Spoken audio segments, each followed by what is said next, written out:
Bureau of Fire Protection, Office of the Provincial Fire Marshal, nagpahigayon og operational readiness, site inspection and troop evaluation kon orsite sa nagkadaiyang lungsod sa probinsya sa Bohol sa Mayo 13 hangtod 16 tuig 2024.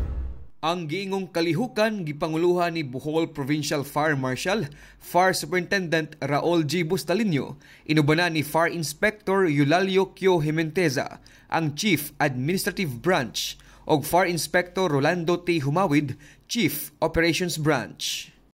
Ang orsite gihimo matag tuig alang sa pagsiguro nga ang tagsa-tagsa ka mga estasyon sa lungsod og personnel niini andam sa kanunay nga pagserbisyo sa mga katawhan ug kun adunay emerhensiya nga mahitabo sa maong lugar.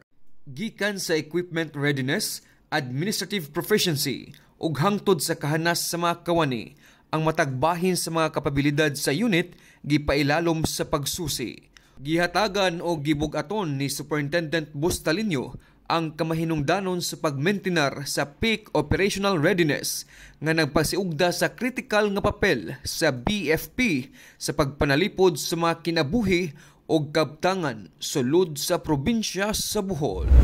Pagpangandam, yawi sa kaluwasan, alang sa BFP TV, madasigon alang sa kaluwasan sa publiko.